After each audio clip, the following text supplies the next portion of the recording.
Welcome, everyone. This is Nicola Marzari from EPFL in Switzerland, and it's a great pleasure to welcome you to the 29th Marvel Distinguished Lecture that will be given by Professor Sharon Glotzer. Before introducing the speaker, let me also mention the next upcoming distinguished lectures. We'll have on March 21st to be confirmed Alan Spurugudzik from the University of Toronto, and on April 5th Garnet Chan from Caltech. And now going back to our distinguished speaker today, really a great pleasure for me, a colleague, also a friend, but Professor Glotzer is the Anthony Lemke Department Chair of Chemical Engineering at the University of Michigan in Ann Arbor, where she's also the John Kahn Distinguished University Professor of Engineering, I think particularly is with this one, and the Stuart Churchill Collegiate Professor of Chemical Engineering, with appointments in material science and engineering, in physics, in applied physics, and in macromolecular science and engineering. That I think is 7 chairs altogether.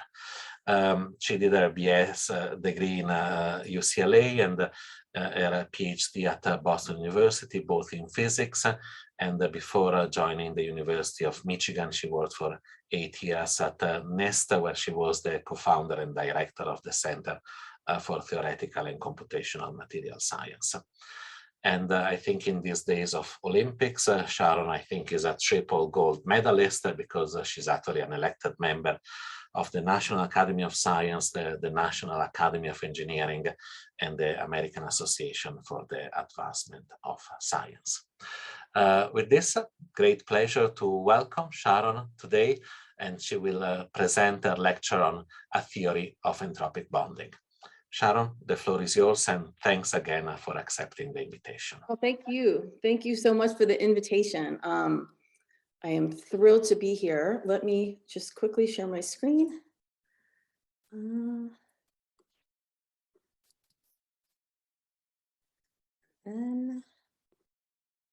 do this. Okay, can you see my slide? Perfect, all good. Okay, great. Really, thank you very much for inviting me to talk about our work here today. I'm super excited to get the community's feedback on some of the recent work that we're doing. I really could only be more thrilled if I were actually there and had gone skiing yesterday and was going skiing tomorrow, but I'll have to find another reason to come out. It's a beautiful day and you're always welcome. I don't want to know. I don't want to know. I mean, we have snow here, but we don't have any hills. So anyway, so yes, so I want to talk about a theory that my group has developed to try to understand entropic forces that arise in self-assembly of nanoparticle systems. And so let's go back to the beginning and ask ourselves, you know, what is a bond? So the first notion of bonding was actually proposed by Isaac Newton in 1704 in his treatise called Optics. And he didn't really say it exactly this way, but basically he said, if matter stays together, there must be some sort of attractive forces holding it together. So he inferred by looking at matter and the fact that it holds itself together, that he inferred the presence of a bond. And of course, chemical bonds are among the most fundamental concepts in science. And we understand where chemical bonds come from and how they arise, and the electronic structure of matter. And of course, it's a combination of quantum mechanics and which governs the interatomic interactions, and statistical thermodynamics, which governs the free energy minimization that all equilibrium thermodynamic systems obey, that determine structure, and in particular, all of the possible crystal structures that we know in nature. And so if we know the interatomic forces, and we can minimize the free energy subject to thermodynamic constraints, then we can predict crystal structures and the stability and even metastability of crystal structures. And quantum mechanics and thermodynamics can conspire to achieve pretty extraordinary complexity.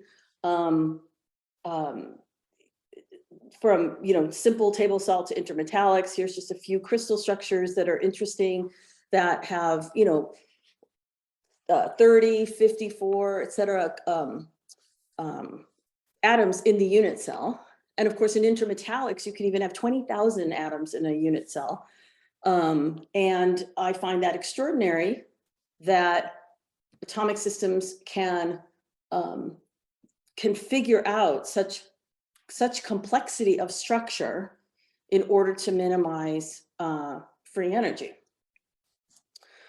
And of course, this all depends on valency. At the end of the day, right? The structures that you get depend on the valency that emerges in these interatomic systems. So why am I giving all this background? Well, usually when I'm giving a talk on these things, I'm talking to soft matter people, so people who study nanoparticles and things, and not so much electronic structure first principles types. And so what's interesting in my community of soft matter is that nanoparticles can form crystals too. The nanoparticles themselves can be a crystal of atoms, but those crystals, those nanocrystals, nanoparticles, can also self-assemble into these higher order structures. And they can do that using different kinds of bonding elements. DNA programmable self-assembly is one of the perhaps more well-known ones, where you can take nanoparticles, say gold nanoparticles in water, and attach DNA. You can also attach alkane thiols, all sorts of things. You can attach DNA to the particles, and if the DNA are say self-complementary with one another, then they could pull the nanoparticles into organized structures that the particles would never have formed on their own. Another example is, of course, in the lab of our old collaborator Francesco Stolacci, where he makes small nanoparticles and functionalizes them with alkane thiols in different ways, and they come together to make beautiful crystal structures. And what's really kind of stunning is that over the past, say, 15 years or so, we've seen that nanoparticles can self-assemble into exactly the same structures as atoms can, but of course, just on a larger length and energy and time scale. And because nanoparticles don't have quantization of charge, nanoparticles can also self-assemble into structures that atoms can't. So here's an example of a colloidal crystal of gold particles from one of our collaborators, Chad Merkin's group at Northwestern. Let me find my little pointer. 1 second, I forgot to get it. Where do I find that pointer?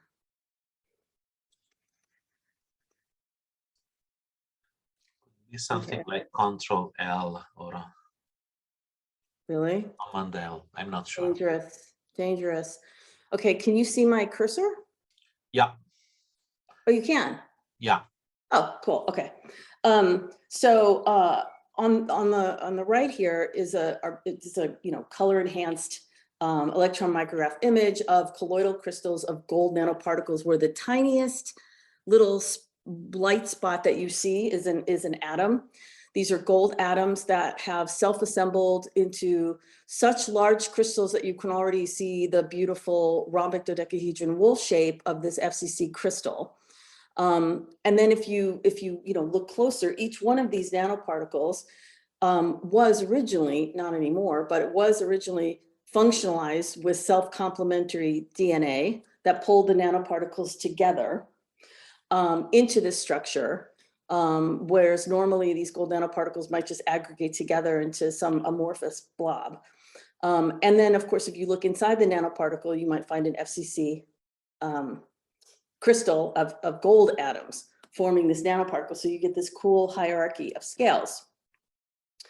And so what I think is a really profound idea that maybe we don't think about often enough is that as long as a system is ergodic anything can self-assemble, like atoms, like nanoparticles, as long as the system is ergodic, as long as the system of whatever it is you have can access all of the allowed, in principle, access all of the allowed thermodynamic microstates of the system, then statistical thermodynamics doesn't care about the origin of the forces.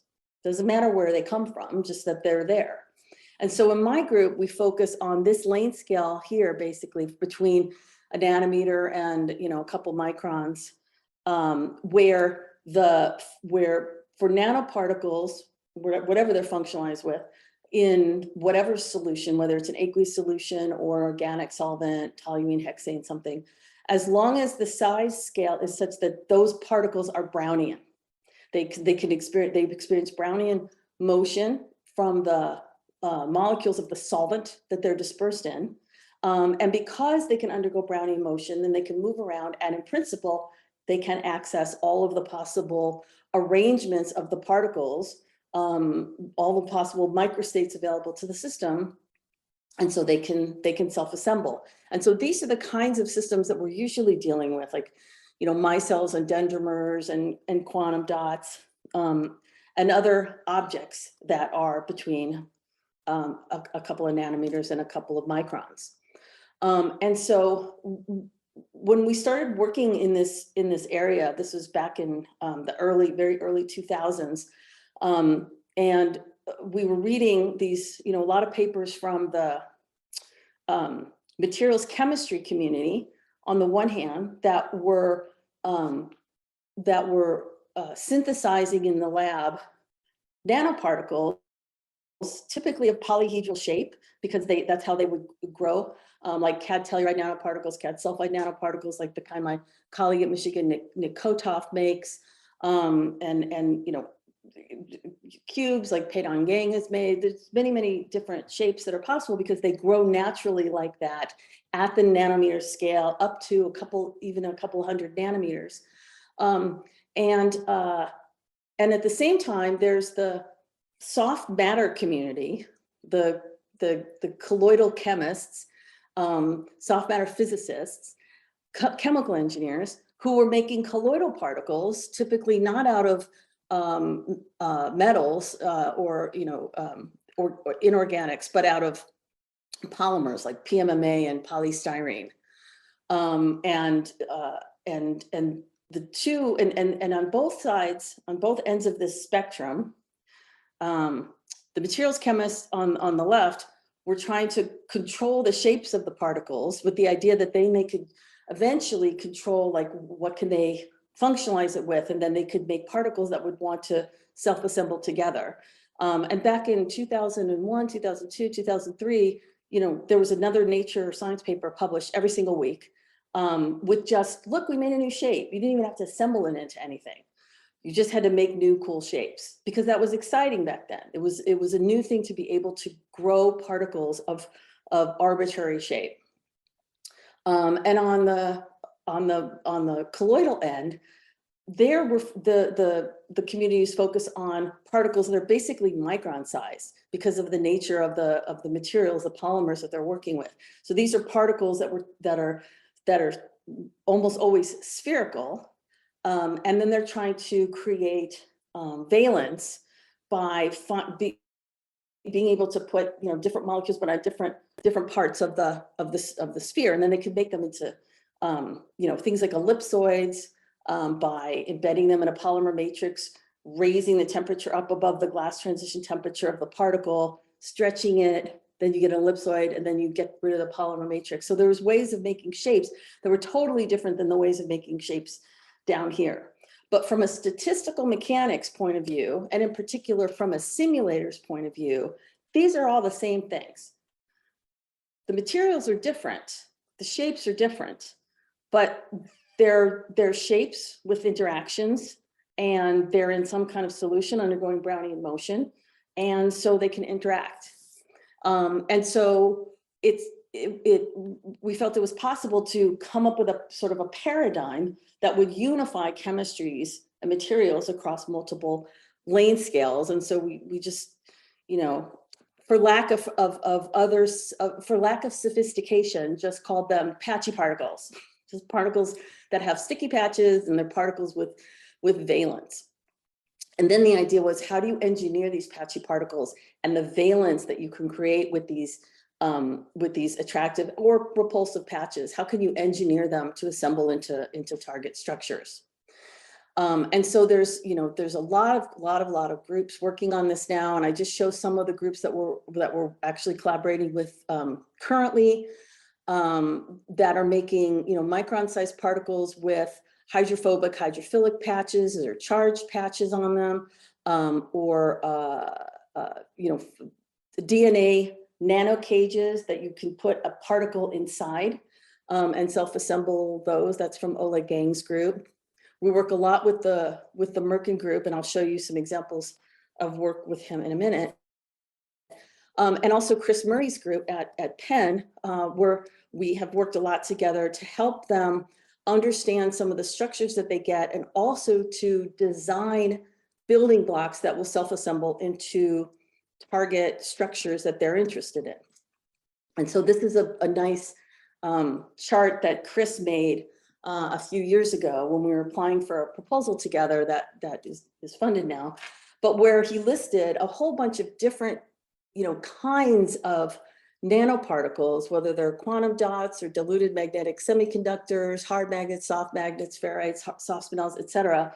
And then all of the kinds of material the materials properties that they have, and then the ligand coding that could go on the surface of this particle to convey interactions, interparticle interactions that the particles would not have had ordinarily without those ligands. And then there's things like dendrimers and polymers and long chain and branched dendrimers and things, and I'll show you some of these. So as a simulator, these are hard problems to attack, simply because there's so much going on. They're messy systems, right? The particles can have van der Waals interactions between the particles in the solution, between the ligands on the particles. There can be charge, so there can be electrostatic interactions. If the particles are asymmetric, they can have dipole and higher order moments. The particles could be magnetic. The ligands might be hydrophobic or hydrophilic. You can have ligands like TGA that might hydrogen bond. And of course, there's the excluded volume and the fact that particles just can't overlap one another. And the experimentalists have relatively limited information on exactly what are the forces that exist between their particles. They make the particles, there are things that they can do to figure out, well, they're probably charged, they have a magnetic moment about this order of magnitude, and they know if like the solvent and the ligands are if the ligands are hydrophobic and things, but it's incomplete information. And so we need to build models and then see if we can predict what they observe, and then make changes, and then see if they make changes in the experiment, they get the same things that we were predicting. But regardless of what all these interactions are, at the end of the day, these interactions are conspiring to produce some net interparticle repulsion and attraction that, again, combined with thermodynamics, dictate the preferred arrangements of the particle positions and the orientations. And so I'll just quickly mention that one of the things that my group does, in addition to doing the science, is that all of the code that we develop to do the science, we share open source. And so some of you may be familiar with some of them. One of our codes is called Hundi Blue. That's our workhorse simulation code that does molecular dynamics and Monte Carlo simulations in a host of different ensembles, including extended ensembles, which we call digital alchemy, that allows us to do inverse design. So with our code, not only can we prescribe a bunch of nanoparticles of arbitrary shape with arbitrary patches, arbitrary interactions between them, and set it, with implicit, or typically we do implicit, you could do explicit solvent interactions. Not only can we do that and then predict what they might assemble into under various temperature, pressure, chemical potentials, but also we could start with a target structure and then say, what is the particle shape or interactions that we need in order for the particles to want to assemble into that structure if they just started off disordered. And so we're getting ready soon to release the digital alchemy modules for HUMD Blue. If there's anybody on the talk that uses HUMD Blue, HUMD Blue version 3 is out. I urge you to go to take a look at it. It's very different, more Pythonic and very, very powerful. We also develop, because all what we do, we're always looking at phase diagrams. We're mapping out, as we could change the shape, we can change the interactions, and so there's an enormous design space. And so my former student Simon Adorf, who of course is at EPFL now, is the brainchild behind a code called SINYAC that is a data management software framework that helps us keep everything organized and facilitates sharing and reuse of the data, something that we desperately needed.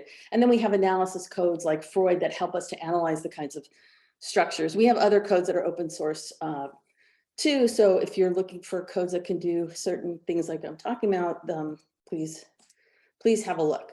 So just quickie examples of some of the things we can do with our codes, with our algorithms, is we can explain under what circumstances, like for what length rods versus spherical rare earth particles, under what conditions you can get complete phase separation of the different shapes, or get some kind of sort of smectic layering of the shapes, or to get a perfect, very nice intercalated crystal, like is shown in the bottom right picture. So we can predict what are seen in experiments and how to tune the relative sizes of the spheres and the rods and the aspect ratio of the rods and the interactions between the ligands that are coating the surfaces of both types of particles.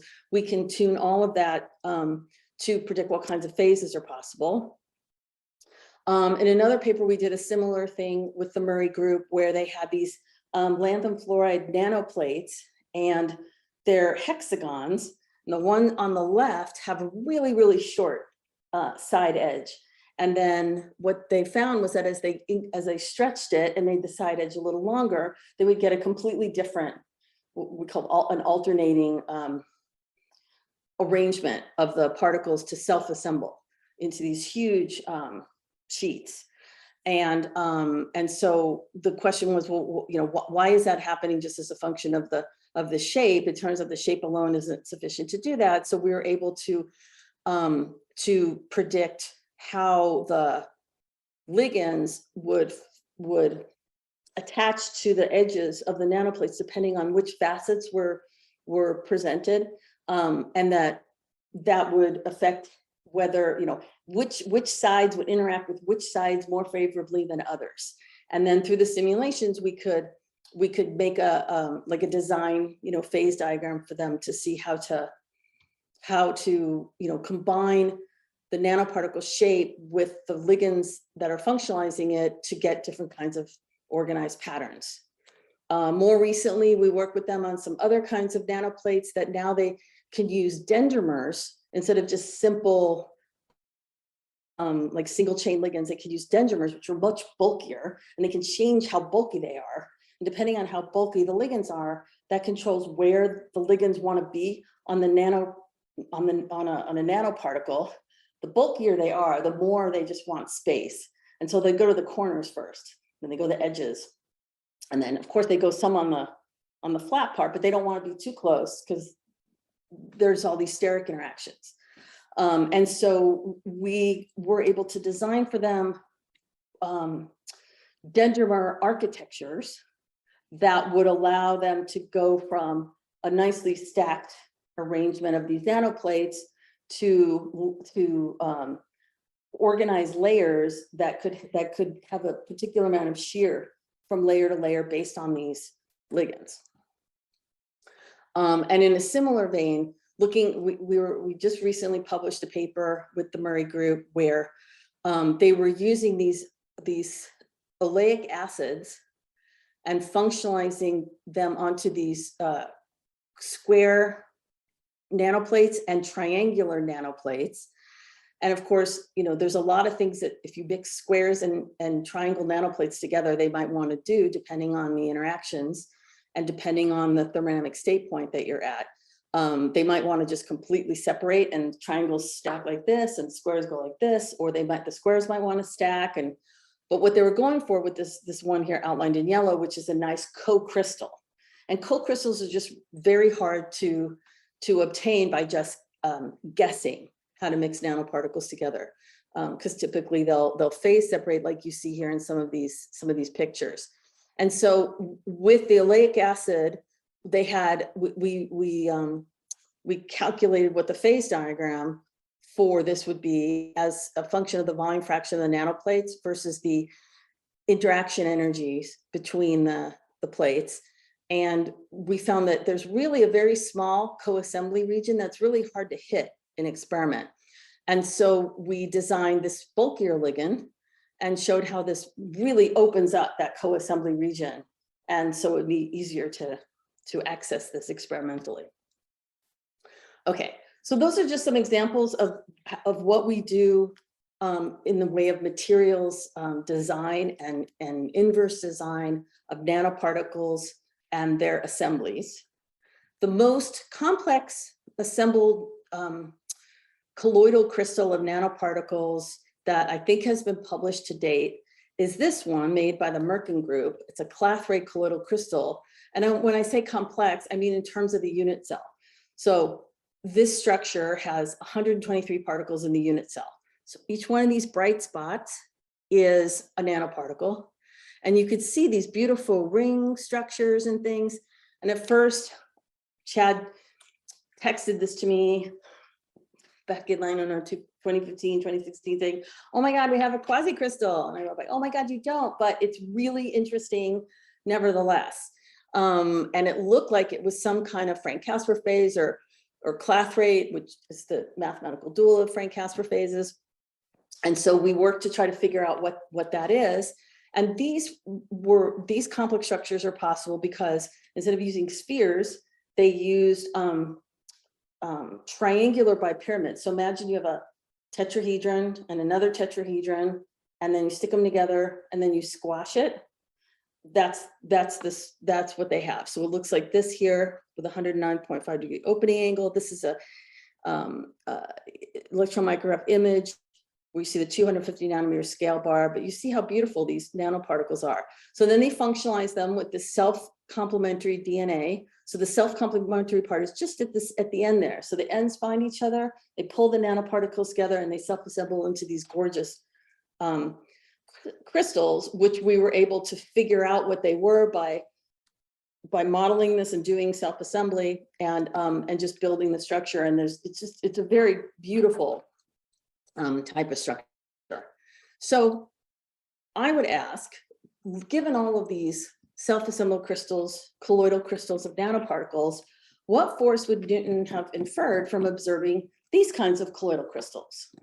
Surely he would have inferred some sort of attraction, a bond perhaps, between the nanoparticles, just on a larger length, time, and energy scale. And all of these types of linkers, whether it's DNA or different kinds of ligands or different kinds of sticky patches, they're all examples of bonding elements that are used to link these nanoparticles together.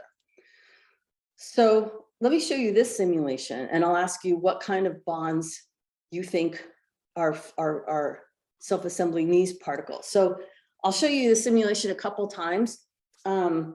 This is a very simple Monte Carlo simulation of nanoparticles in a fluid.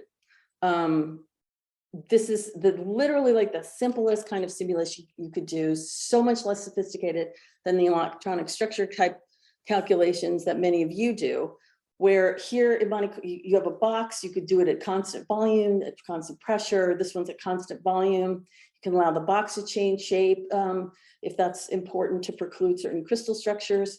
You basically just randomly grab a particle and try to rotate it a teeny bit or translate it a teeny bit, and then calculate the change in energy in the system when you do that.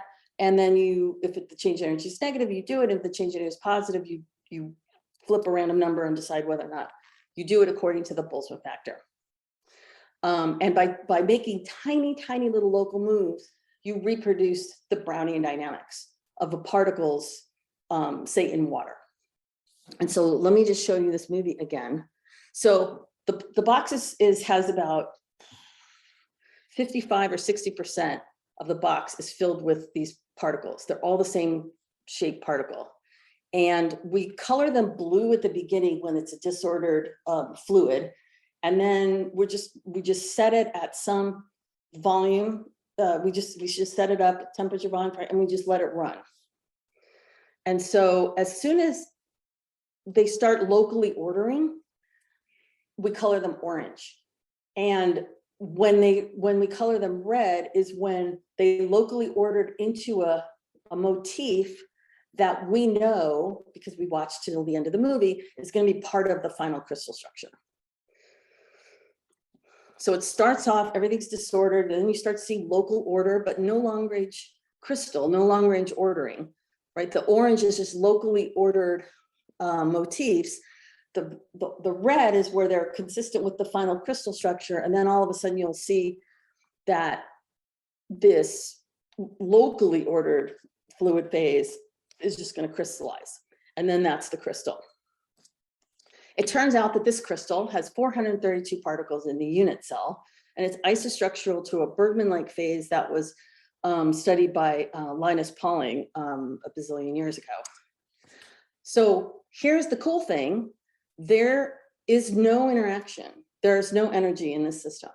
There's no explicit bonding elements, no ligands, no DNA, no explicit attraction, no forces between the particles.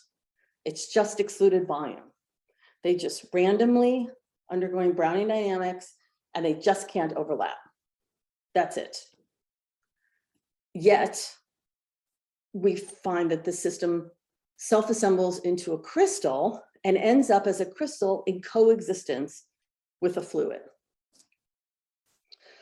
Because there's no energy in the system, the only thing that there is entropy. And so somehow, because solely due to entropy, this system is going from a disordered system to an ordered system. So it turns out, and this is like a big secret that the soft matter community keeps to itself for some reason that it's unclear to me, but I'm always surprised at how many places I go and talk about this, and people are like, wait, what? Hard particles can order due to entropy? So it turns out that we've known this since 1949 from the famous Lars Onsager, the same Lars Onsager, where he said, he wrote this famous paper where he said, you know, he didn't say it exactly that way, but if you have long rods, infinitely long, infinitely hard, infinitely thin, and you were to pack them closer and closer, increase the density, that at some point they're going to give up rotational degrees of freedom to gain translational degrees of freedom. Otherwise, they're all going to just jam up. So this is the same kind of simulation I showed you before, but now of hard ellipsoidal rods. Red means that it starts out disordered, and then we color it green when we start to see the ordered phase. And this is basically the classic isotropic to nematic transition of liquid crystals. A few years after, I should say, so the reason why it does that is because there are more ways to arrange the rods above a certain density of rods. There's more ways to arrange them if they line up.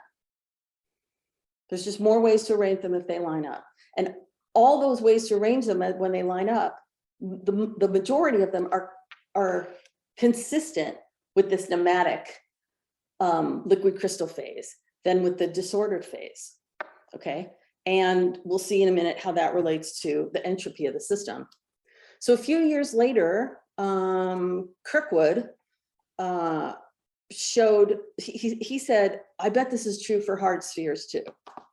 And, you know, it's easier to see if things are, you know, from if they have a orientation to them, but for a sphere, why would they do that? But it turns out that spheres will order into a face-centered cubic crystal, hard spheres, with nothing in the system but entropy. They just can't overlap. It's just excluded volume. But people didn't really believe this. So Wood and Jacobson and did a Monte Carlo simulation of the kind I just showed you. And Alder and Wainwright did this famous molecular dynamic simulation. It was really like the first molecular dynamic simulation of a molecular system that had been done. It took a year on whatever cray was available to them in 1957. But of course, people thought, well, that's just a simulation. It doesn't make any sense. That can't be true. And apparently that this was argued over for decades until it was proven really definitively by experiments carried out by the groups of Bill Russell and Paul Chaikin, and the crew of the STS-73 space shuttle, where they took hard sphere colloids. I think they were polymethyl methacrylate in toluene, where it's possible to density match the polymethyl methacrylate with the toluene, so that you get rid of all of the gravitational forces, so that you can really make them be suspended. And you can also match their Hamaker constants to get rid of all the van der Waals interactions.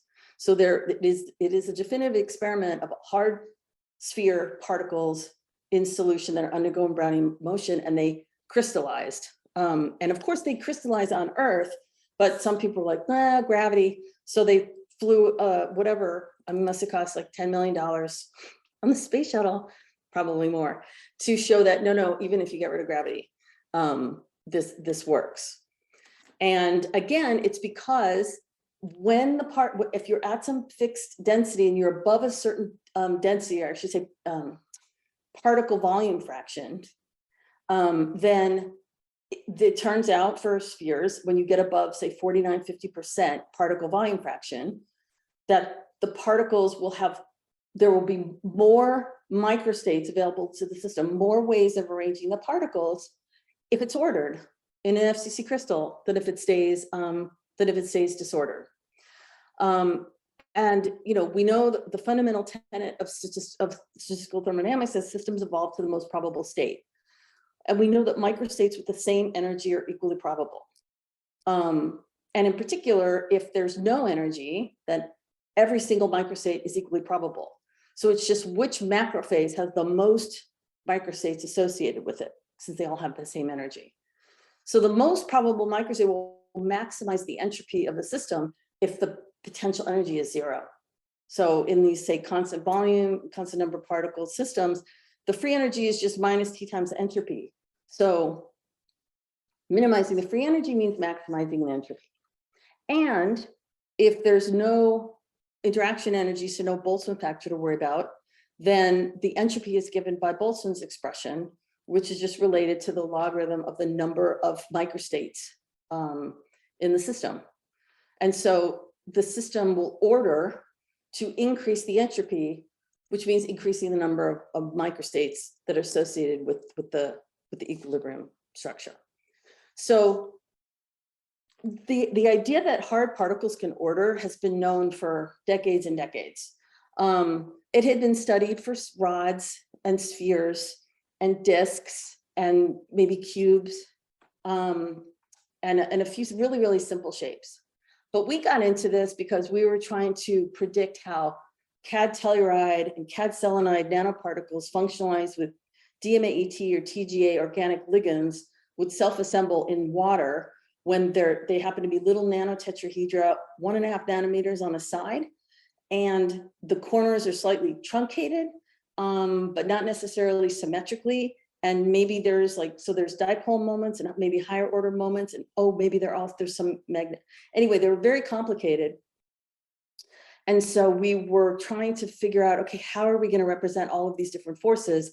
How are we going to know which ones are driving it to do what? And you know, we wanted to see if we could get, if these kinds of particles would self-assemble into interesting layered phases at the time. So I asked my student to just turn off all the forces, except for the overlapping ones. And then we'll just turn off and on the van der Waals forces and the electrostatic force, and we'll turn them all on one by one and see what each one wants to do. And he came back to me and said, well, it's ordering. I said, well, you have to turn off all the forces. He said, I did. And so we went around and around about that a few times. And it turned out that he had. And it turned out that what he had discovered was a dodecagonal quasicrystal of hard tetrahedra. That hard tetrahedra, perfect tetrahedra, without any forces whatsoever, would self-assemble into this structure that is a dodecagonal quasicrystal is an axially symmetric quasicrystal. So it's layered and it's periodic in that direction, but along that, there's a 12-fold axis of rotation, of rotational symmetry. And so this is what it looks like from the sides, and this is what it looks like from the top. And this was so mind-blowing at the time that the simplest three-dimensional shape could self-assemble into one of these most complicated things. That it was actually not this picture, but a related picture was the BBC image of the week at the end of December in 2008. And there was a story. This picture was in the New York Times Science section the first week of January 2010. So for 1 week, we were the science story of the decade in the New York Times. And here's what a diffraction pattern of this quasicrystal looks like. And you can see like these 12 peaks, and then 12 and 12, and classic signature of a quasicrystal. And so that got us studying, well, okay, if entropy can do that, what else can it do? And just to show quickly, you know, quasicrystals, of course, have long range order, but no translational symmetry. So long range orientational order, and mostly found in metallic alloys, although there's some soft matter systems that form them too. And it turns out that our quasicrystal of tetrahedra is isostructural to this tantalum tellurium quasicrystal. Oops, I'm sorry, I just moved this by accident. That was found in 1998. So if you take our structure factor and theirs, or diffraction pattern, and lay them on top of one another, they match up really nicely. So here's what a self-assembly simulation of that looks like now, where we don't show the particles until they are part of the final quasicrystal. And so you can see this quasicrystal of particles just growing, and then it ends up in coexistence with a fluid at the end of the day. So we thought, okay, how far can we take this? Is this just the tip of the iceberg? You know, what happens if you do other shapes? And so we studied 145 different shapes. At the time, found that 101 of them would crystallize. All of these different shapes would crystallize, but these shapes over here didn't.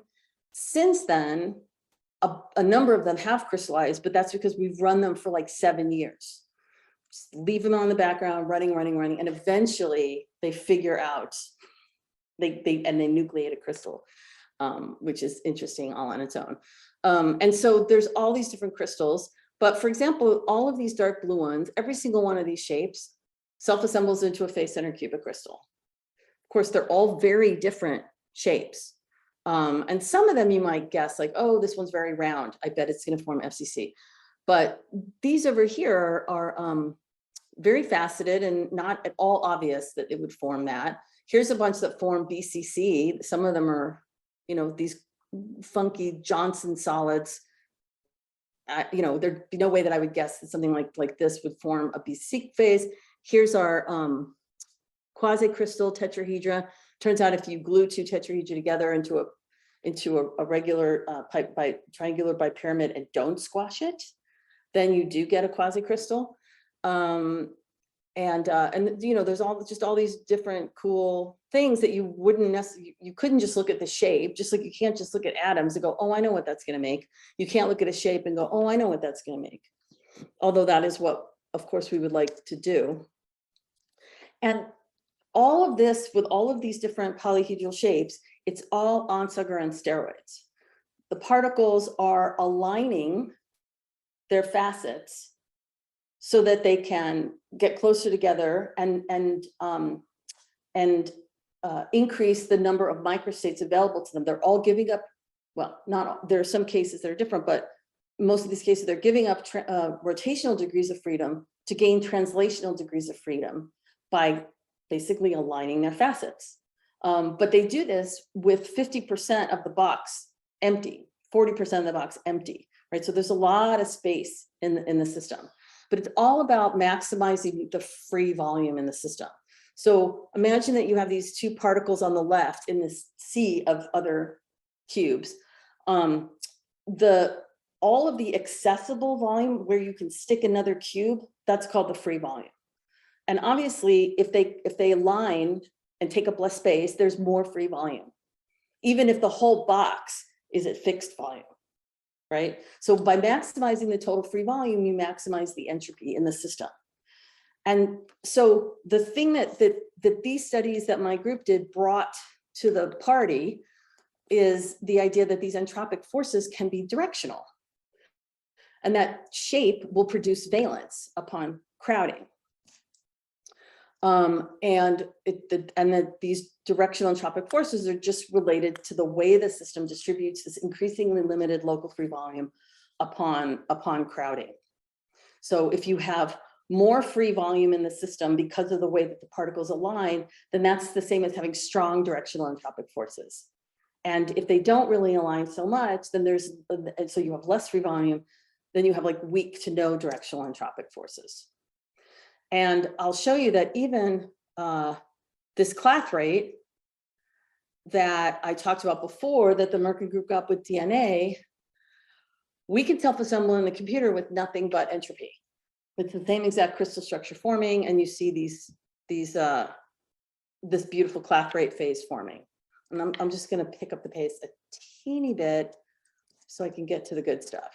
I'll just show this one really quick. This is one of my favorites. This is a pentagonal dipyramid shape. There's just one shape in the system. Blue, it's in the original fluid phase. Yellow, it's in a dense amorphous phase. And green is in the crystal. So the system forms first it undergoes just like in the clathrate, which I didn't point out, it actually undergoes a fluid-fluid phase separation. You get coexistence of two fluids, a dense amorphous fluid and a less dense amorphous fluid. And then the crystal grows at the interface between them. And that's the green, and you see it. So, I mean, if I just walked up to you on the street and showed you this movie, and I said, what kind of forces you'd say, oh, those green, those really want to stick together. But there is no attractive interaction, it's just entropy. Some of the solutions are really cool. Like here's a clathrate crystal structure of one type of particle where it makes a host guest structure, like real molecular clathrates. And the host guest structure, the network becomes really rigid, and it throws all the entropy into the guests, which spin around inside these pores. It's just fantastic, the solutions that entropy can figure out. So I can tell you that every single atomic or molecular crystal we've tried to make with particles and nothing else, we've been able to make. I'm obsessed with knowing what crystals are possible, what crystals aren't possible with nothing but entropy. But the main takeaway from this part would be that, I mean, to me, the extent to which the same complexity and diversity of structure is possible from chemical bonding and entropic bonding is remarkable, proving again that self-assembly is completely agnostic to the origin of the bonds. So what I've been obsessed with over the last few years is the idea that, well, we have a theory of chemical bonding. Can't we make a theory for entropic bonding, right? So we have, electronic structure methods that solve the Kohn-Sham equations, and we know how that works. So my hypothesis was, well, if particle shapes self-assemble into the same crystals of atoms, then we should be able to develop an ab initio theory for entropic bonding. Why not? The problem that I had was I didn't know how to start, because we want to maximize the entropy in the system, we want to minimize the excluded volume. So maximizing free volume, so two particles align and there's lots of space to put other particles, that's the free volume. But you can also ask about the excluded volume, which is everything that isn't the free volume. To be able to describe these forces, we want to minimize that excluded volume, which is identical to maximizing the free volume, which is identical to maximizing the entropy. But the problem is, entropy is a global system property. So I don't know how to describe like local directional entropic forces with a global system property. And so this is where my current postdoc, T. Vo, came in and said, why don't we make an ansatz and introduce mathematically fictitious particles, let's call them pseudoparticles, for lack of a better word, as a mathematical construct and proxy for the local excluded volume. So we want to know about the system on the left, A, but we're going to create a proxy system, which is A plus all these pseudoparticles that we throw in there. And then if we can describe the interactions between the pseudoparticles and the particles appropriately, then we can minimize the energy of the pseudoparticles for a given crystal structure and find the free energy of a given crystal structure. So the idea is that we have these particles, they're ideal particles, they don't see each other, but they can't overlap the big particles. And we're going to replace the global entropic force that's holding the particles together with a local energetic force that is between particles that is mediated by these pseudoparticles. Okay, are you with me? So we're transforming these explicit local directional entropic interactions to these implicit local directional entropic interactions to explicit local interactions that we can quantify. So the idea is you use these pseudoparticles as an ansatz, as a proxy, to be able to count that local excluded volume. Then we're going to write a partition function of the system of these particle cores and the pseudoparticles, derive a mean field effective interaction between the particles and the pseudoparticles. That's going to be like the glue that holds the particles in place. Then we're going to derive a governing equation for the pseudoparticle density from a convection diffusion equation, which will give us an eigenvalue equation, which, once we have that, we can use all these tools that you guys have to solve it and get the lattice formation energy of this proxy system, which will be equivalent to the lattice formation free energy, or entropy, T times entropy, minus T times entropy, of the hard particle system. So we start with, so imagine we have these, the squares are our particles that we're interested in. There's a bunch of them, and we imagine that they're confined in this thing, and we throw in all these little blue pseudoparticles. The pseudoparticles are ideal. There's no pseudoparticle interaction, just pseudoparticle-particle interactions. That's it. And so we're going to imagine, as a mean field approach, we're going to look at one particle and smear out all the other particles and pseudoparticles in the system. And if you do a couple pages of algebra, then we can derive, and this is what T. Vo did, an effective interaction between pseudoparticles and particles. And this rho is the local density of pseudoparticles. Beta is the usual thing. Mu is the chemical potential of pseudoparticles. And this is multiplied by the inverse R squared term. And then there's a core that just describes the fact that the big particles can't overlap, or sorry, that the little particles can't overlap the pseudoparticles can't overlap the big particles. And so as you increase the chemical potential of the pseudoparticles, making it harder and harder to insert more pseudoparticles in between two particles, this is what the functional form of this pseudoparticle-particle potential energy looks like. This is the term that prevents the pseudoparticle-particle overlap.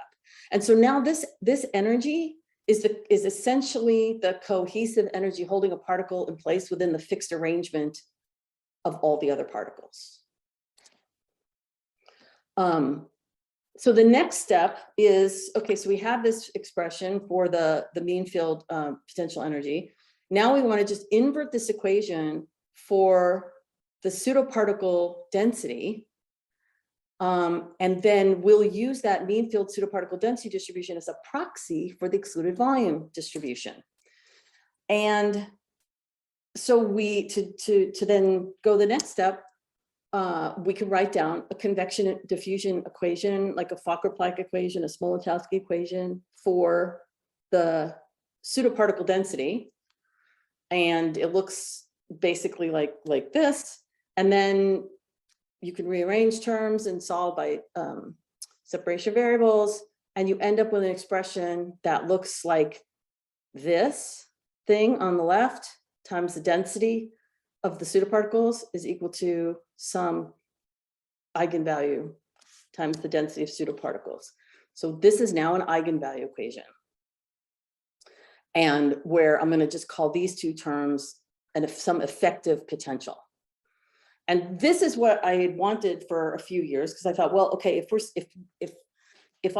saying that we can get the same crystal structures over here with atoms and chemical bonding and over here with particles and entropic bonding, then yes, there's no, I mean, it's not quantum mechanics, but there should be like an eigenvalue equation that somehow maps to be able to solve it. And so this is the eigenvalue equation that I think is the one we're looking for. And I'll just simply point out that, of course, interestingly, this effective potential depends on the square gradient and the gradient of the mean field interaction potential between the pseudoparticles and the particles. And I'm like getting into hot water by saying this because I'm not an expert on this, but it looks to me like those mirror exchange terms used in the generalized gradient approximation of DFT, obviously there's no one-to-one correspondence with any quantum mechanical expression of the Kohn-Sham equation, but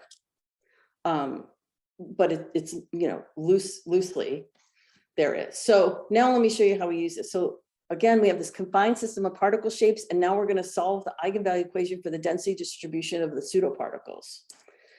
And we do it, you know, exactly the same way as you would solve the Kohn-Sham equation, right? We're going to, instead of putting atomic nuclei on lattice points, we're going to put the particle shapes on the lattice points.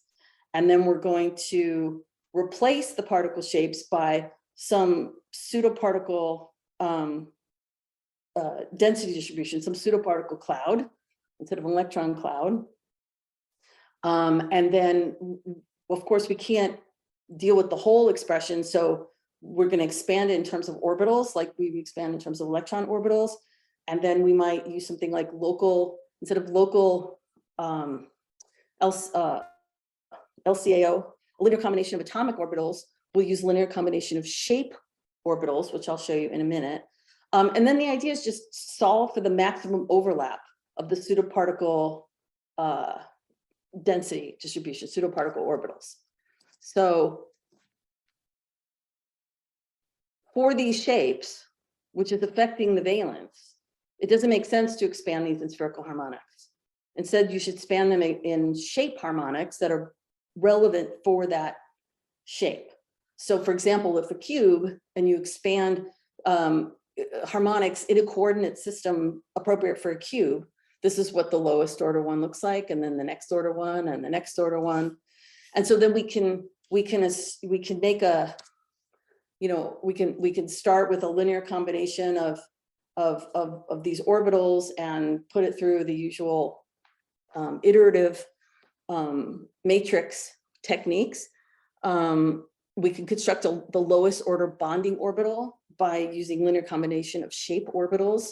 We start with the first order one, and then we test it. We try to validate it. We go back and we add second order ones if we think it's necessary. Then we set the position of the particles in the lattice, and then we're going to rotate them and optimize that orientation and calculate the lattice free energy formation. And then we do that for lots of different guesses of the crystals, and whichever one has the lowest free energy widths. So I'm almost done. So for example, here's what the lowest order shape orbitals and bonding orbitals look like for a cube, dodecahedron, a tetrahedron, and a hexagonal prism. And so what this means is imagine that you have a system of particles, maybe a 50% packing fraction. And you look at two neighbors in this sea, the equivalent directional entropic force that the entire system is causing to emerge between these two particles is now represented by this bond that we can quantify. And you can see that what the energies look like. The dodecahedron one is interesting because we had to use the second order orbitals because there's so many more facets that the next ones come into play. But let me just show you how this works real quick. So imagine that you ask, which lattice is preferred for hard cubes at a density of 55% particle volume fraction? So maybe you guess, oh, simple cubic.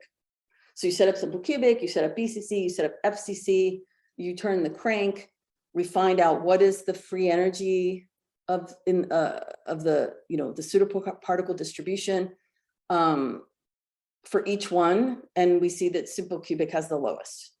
And so simple cubic, of these three, simple cubic is the winner. And if we do a simulation, in fact, that's exactly what comes out. Here's one last example, which is truncated tetrahedra. So on the far left, I showed you before that perfect regular tetrahedra will self-assemble into a quasicrystal. If you start truncating the tips, at some point, the quasicrystal is not the preferred thermodynamic state, but diamond is, cubic diamond. They flip over. And then you keep snipping, and then you get a high pressure lithium phase with 16 particles in the unit cell. And then if you keep snipping, eventually a tetrahedron turns into an octahedron, and then you get a BCC crystal at some intermediate particle volume fraction. And so we studied this with simulation back in 2012. So T did this calculation for this system, and he tried quasicrystal lattice, BCC diamond, simple cubic, beta tin, and a rotator phase, just for kicks and giggles. And here are the different phases, and he calculated the energy using this iterative matrix solver. And this is as a function of truncation. So you see that for zero truncation, the lowest energy structure is the quasicrystal. And it's still the quasicrystal, still the quasicrystal, still the quasicrystal until 0.4 truncation. And now diamond wins. Now diamond's the lowest. And then it switches again, and then it switches again here, and then it switches again. And so this blue is the quasicrystal, then it switches to diamond, that's pink, then beta tin, which is orange, and then BCC, which is purple. And the black lines were the Monte Carlo predictions from this paper by Paolo D'Agostino and Michael Engel back in 2012. And so it's really pretty good agreement. So that's exciting. So I'll summarize by saying, and don't take this too seriously. I mean this loosely. There's an analogy to be made between chemical bonding and entropic bonding. Instead of atomic nucleus, you have a hard shape. Instead of electrons, you have pseudoparticles. Of course, there's all these other interactions in chemical bonding system that we don't have in these systems. We just have, shape pseudoparticle attraction and a shape repulsion, infinite repulsion.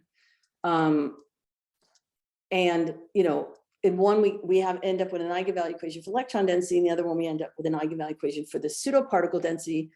But of course, electrons are real and pseudoparticles are not. They're just a proxy for quantifying the excluded volume that I don't know how to do another way.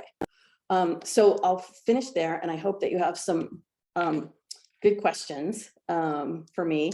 That we have this theory of entropic bonding. It's predictive and it's ab initio in the sense that we're starting from just the shape and nothing else. We validate we have a lot more validations now. I just don't have time to show you. And this paper with the theory just came out in PNAS like 2 weeks ago. And so it's a new way to predict crystal structures made of hard nanoparticles. It may not at all be practical to try to really get these really big, clathrate colloidal crystal structures and things, unless you know to guess them. But I think it's interesting that you can do this. I think it could be a new approach towards making a generalized picture of bonding shape and valency, and maybe a unifying framework that bridges self-assembly across many, many scales. And finally, I'll mention that the reason why this is so important in materials design is that whenever we work with experimentalists, they always say, okay, I have these shapes. What kinds of ligands should I functionalize them with to get them to self-assemble into something? Like, how do I engineer the potential energy in the system? Never do they ask, how do I engineer the entropy in the system? Because it's always just assumed that the entropy is fighting order, that entropy is trying to disorder things. But that's not necessarily true. And so we have to engineer both enthalpic and entropic patchiness, if you will, to be able to predict complex structures of nanoparticles. So I'll stop there and apologize for going 6 minutes over. Thank you. No, thank you, Sharon. This was wonderful and fascinating, and I actually am going to rush to NAS and read more. So let me remind people are welcome to raise their hand, and I'll let them go live, or write questions in the chat, and I'll ask a question. So let me actually go live, and we'll take a question from Alexander Zakchenko. You're welcome. Go ahead, Alex. Thank you. Do you hear me? Yeah, yes, thank you. Great. Hi, Sharon. Thanks a lot for this talk. It's beautiful. I have sort of a practical question that you've alluded to at the end of your talk. So in real systems, of course, you always have a combination of enthalpy and entropy, right? It's pretty hard to eliminate one of them. And I wonder, how can you say from a real experiment on a real material, what forces are at play, right? So for example, long range interactions, right? Van der Waals interactions and so on. So recently, my group and other groups have demonstrated that there are, very long range effects that we don't really understand very well. And in fact, right, they can lead to entropic vibrational effects, right? Because typically you have long range interactions. So it means that they create vibrational modes that have very low frequencies and hence very high entropies, right? So how do you see this understanding of interplay of these two effects in real materials? Yeah, thank you. That's a great question. So of course, for most real materials, you can't get rid of all the interactions. You can for certain systems, for nanoparticles above a certain length scale. Like you'll never do this for 20 nanometer or lower particles, but for a few 100 nanometer particles, in principle, in the right solvent, with the right, with the right materials, it's possible. And for the colloidal guys at this other end of the micron scale, they do this all the time. They can get rid of all of the interactions, but more practically, once you have interaction energies, then of course you have a Boltzmann factor to think about, and so the probability of the different microstates are now different, and so you have to go through and add that back in, which is one of the things we're doing right now to now be able to use this with explicit interactions to predict, which is the thermodynamically preferred crystal structure, using the same kind of approach, but building the interactions back in. Here, the only entropy that we're talking about is configurational entropy. And as you point out, there are other entropies. There's other contributions to the entropy that are not in here, that can be built in here if one wanted to. And so I think, from a practical standpoint, it's not, so that's what I was saying. It's not clear to me that practically speaking, so I think one could do this. I'm not sure practically speaking, it would be the most powerful tool to use, because if you know the interactions, you might as well just do a simulation and get it. I mean, this is much quicker as long as the equation is not so complicated. But from my point of view, it's not so much the practical nature of, oh, we have this new tool. It's more that we can even have it at all, that we can have this comparison between chemical bonding and entropic bonding, and then try to understand how they map onto one another. So for example, you know, if I have a simulation of beta manganese, which makes you know, the beta manganese structure, 20 particles in a cell, beautiful. Manganese atoms can self-assemble, not in the ground state, of course, but at some temperature of this beta manganese, beautiful beta manganese structure. And hard dodecahedra will make exactly the same. And so if I ran a simulation side by side and only showed you the, you know, the centers of the particles, could you tell the difference?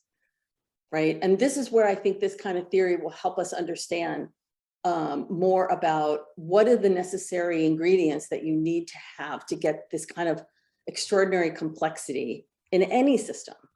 You know, the quasi-crystal people are still trying to figure out what to do with the fact that hard tetrahedra make the same quasi-crystals that these complicated alloys do, that they argue need quantum mechanics to have a quasi-crystal and long-range interactions to have a quasi-crystal, which clearly you don't need. And so I think that,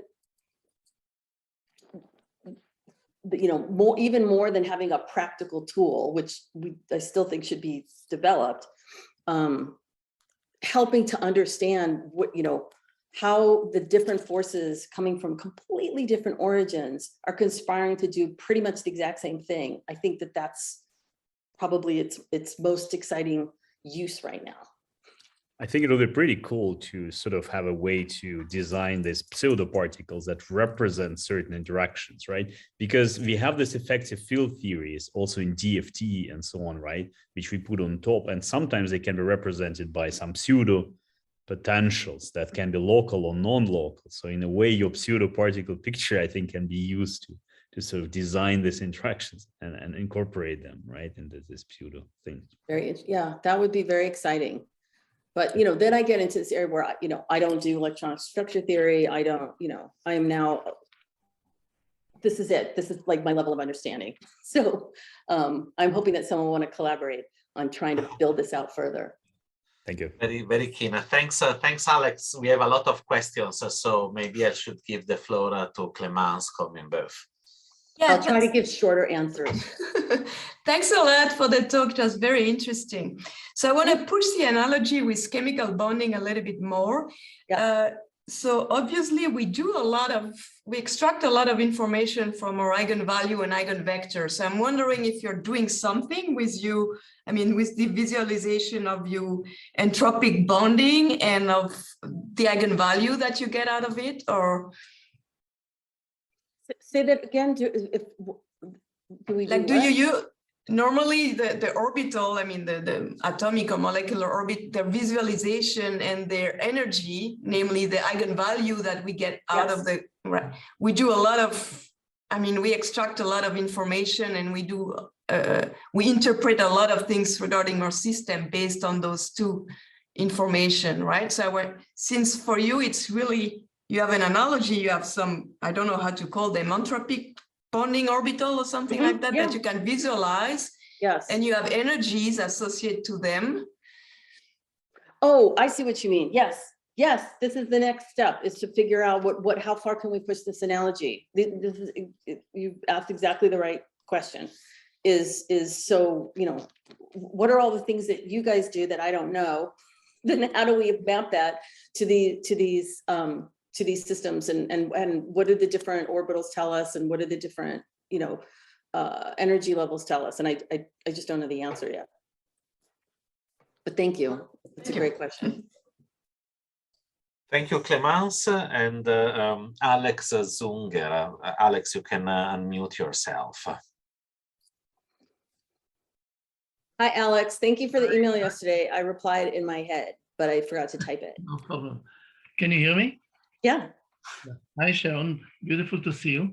And thank you for making me think about these entropy things for now. My question is really if you can help me sharpen a little more the difference. I'm thinking of this not so much as entropy at this point, but as packing. So bonding is basically when two objects like each other, and packing is the structure they create where they don't have any other possibility. Not because they like each other, but because the alternative, running into each other's volume, is improbable. Correct.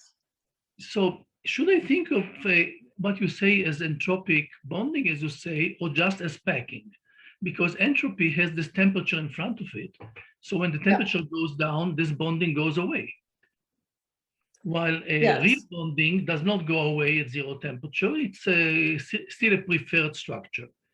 So do you think— I totally get where you're asking. It is metaphorically entropy, but it's not really entropy. It's just packing of configurations. And when you do a normal bonding, you know, when you try to minimize energy with respect to attraction, of course you include excluded volume in that exercise, right?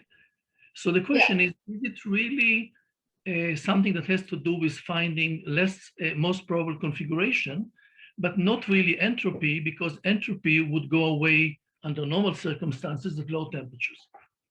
So thank you for the question. Here's how I see it. So assembly is not packing. So packing is what you get in the limit of infinite pressure. In the limit of infinite pressure, the relevant thermodynamic ensemble you have to think about is the Gibbs ensemble. And the Gibbs ensemble has a TS term, there's no U, and it's got the PV term. And so in the limit of infinite pressure, which means like the limit of zero volume or whatever, the densest system wins, right? So in the limit of infinite pressure, the packing solution is the one that maximizes the density of the system. That's it. There's one point. Away from infinite pressure, entropy has a role to play. When you're at 99% packing fraction or whatever is the, scaled by whatever is the maximum possible for that shape, the density matters. But when you get to like 70%, 60%, 50% fill, packing has nothing to do with it. It's all entropy at that point. So the colloids people, we think about the infinite pressure case, the packing solution, as the equivalent of the ground state. Because really there is no temperature. If you don't have any potential energy in the system, right. There's no temperature, right? So it's all about the pressure volume. Mm-hmm. So infinite pressure is the ground state, right? And in fact, my group and many other groups have done a lot of studies on what are the putative is the word I'm looking for. Putative, because we never know exactly. Putative densest packings of a whole bunch of shapes. And it's likely that, so far the ones that are found, they're all really simple structures. You won't find any clathrates giving you the densest packing structures, for example. You find much simpler systems. That helps. Right? Okay. But thanks, it's a great question. Thanks, Alex. I'll also pick a question from the question and answers, and people shouldn't use the chat, but the Q&A. And maybe I'll paraphrase a little bit a question from Gautam. And in some ways, what you show, and it's very fascinating, is that at the end, sort of no interaction is still a very, very rich phenomenology. And in some ways, it parallels what has happened in high pressure physics. We thought that compressing stuff would give rise to very boring FCC, and then sort of Neil Ashcroft and Jeff Neaton and Chris Picard and many others have shown all this wealth of very different crystal structures. So Gautam is asking maybe your concept of entropic forces, or the ideas that you have developed here could be used to actually study crystal structure prediction for real atom assemblies. So sort of, and I guess I would probably decorate it and say, the only, in a very simplified matter, at high pressure, we could think, incompressible cores, and then there are just additional electrostatic interactions. So what, is not in your approach. I mean, it's not there, you know, but maybe it could be very interesting to decorate your, particles with pluses and minuses for the electrons, maybe very small, and see what kind of phenomenology. That would be very interesting. I mean, we're starting with just putting a simple like isotropic attraction, seeing how that changes things. And then we'll put simple attractions. At least for us, electrostatics, we're always in solution. So we never have really long interactions. So we can, they're always screened to some extent, which makes the electrostatic interactions a little bit easier to deal with, except for these shapes where you have to worry about all these higher order moments. And, you have to put the patch in. So it's our code does that. We do that. But it's hard. Oh, cool. Sharon, how many, I know that you have soon to chair. So how many minutes do we have left? I have 8 minutes. Oh, plenty of time. So all the time in the world, as James Bond, I used to say. So I'll give the floor to Kyle. Kyle, you're welcome to unmute yourself and ask the question. Thank you. So it sounds like this question you already partially answered, but from what you've been able to figure out so far, what would you consider to be the scales that this energy model might represent, or how beneficial, how useful do you see this, turning into how it could impact actual colloidal organization with more crystal structures, et cetera? Mm-hmm. So when you say scales, you mean like energy scales? Yeah, exactly. Right. So the ones I showed you, for example, have energy scales of 1, 2, 3 KT. The equivalent is as you get denser and denser, then you get stronger and stronger directional entropic forces. And so they can go up to 10 KT, 20 KT. So they can become really appreciable. One of the things that we've used it for immediately is, for example, in that, so let's say, so we did with this with Chris Murray. Chris Murray might ask, okay, so how strong of an edge or face interaction do I need between my particles? That, by the way, I'm going to get by putting attractive ligands. I want to know what ligands to use and what solvent to use so I can get a certain interaction energy between them. How strong should that interaction be to give me a particular crystal structure? So we can just do the entropic version. We can, if we want a certain crystal structure, we use this. We see what is the equivalent entropic bonding, and if it's 3 KT, well, then we can tell him, oh, you need at least 3 KT of interaction, and then he'll get it with ligands. So, for example, we just did this recently for the clathrate crystal. This is at the end of this PNAS paper for the DNA mediated clathrate crystal. And we calculated that you need somewhere between 3 and 5 KT. That if you put that in, then you can get this clathrate crystal. That's the equivalent. And that is the equivalent of this DNA nanoparticle system that we published a few years ago.